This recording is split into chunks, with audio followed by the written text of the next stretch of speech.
Today, we're talking interest only versus principal interest loans. In Australia, you've essentially got two options when looking at borrowing money. Those are principal and interest, where you pay not only the interest on the loan, but you pay down the principal over time. The other type of loan is interest only. So essentially, you're not paying anything off the principal, you're just paying interest forever.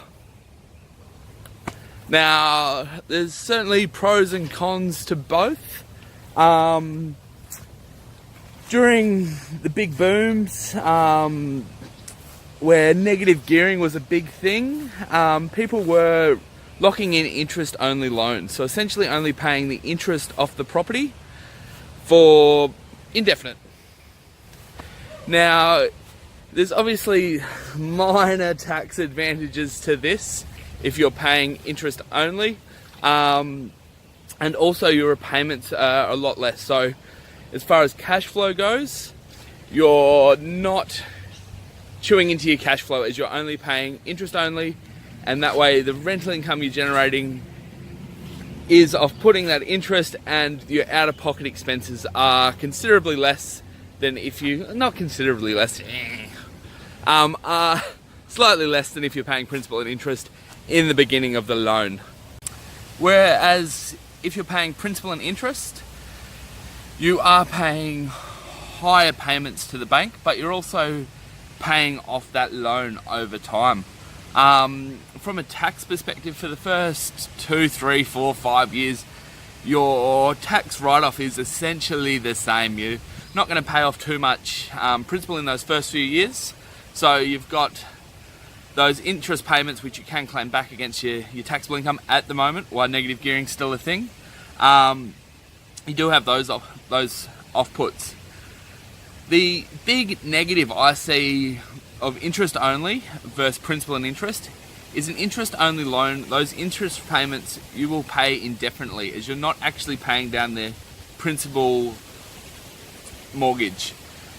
Where if you're in a booming market, it's not so much of a concern, but no one can really guarantee what property prices will do. As some of you know, I'm a real estate agent up in North Queensland. We had a big boom from sort of 2002 to 2008. Since 2008, prices fell off a cliff. They've never really recovered. I sell a lot of property for people that have had interest-only loans throughout that period and actually owe more on their property than what the property is worth. Now, this is a terrible situation to be in. A lot of these people are now hitting retirement and they've got a cash flow negative asset that costs them money every week, and that loan for their property is worth more than what the property is worth, and they're stuck with the property.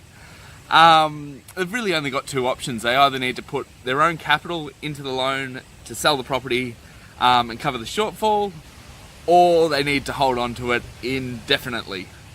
Obviously, if you're paying principal and interest and paying off the loan, regardless of what the market does, unless it really falls off a cliff, you're going to be in a position within 30 years where you've paid off the loan, you own the property outright. Any rental income you generate, you're not paying mortgage repayments, you're not paying interest repayments, so you will have a cash flow positive asset. And if you ever go to sell that property, you'll be able to offset, you'll have profits, you'll be able to sell the property, there's no mortgage against it, whatever the property sells for, minus a few fees, is yours. So they're really the big positives if you are paying principal and interest versus interest only. From a cash flow perspective as well, if you're paying interest only, you're always going to be paying interest on the property. It's not really a retirement plan. You're really banking on capital growth or substantial rental growth coming to the table in order for you to be offset that interest payment. Where if you're paying principal and interest, your loan is getting smaller every single week or every month, depending on what your payments are. Eventually, regardless of what happens, if you're on a 30-year principal and interest loan, after 30 years, you're going to own that asset outright. If your goal is to generate passive income or positive cash flow, the logical move is to pay principal and interest. Yes, your repayments are slightly higher for a period of time, but very quickly you will pay down that loan. Within 10-15 years, you're pretty much going to paid off half the loan, which will set you up really well as a long-term investment strategy. You will have that cash flow eventually. Depending on what markets you're buying into, it is possible to buy a property that has positive cash flow, including the principal and interest repayments. We currently own a property up here in Cairns that actually, after principal and interest repayments, body corporate payments, council rates, we make about $100 a week off that property, or about $5,000 a year. So that is heavily cash flow positive.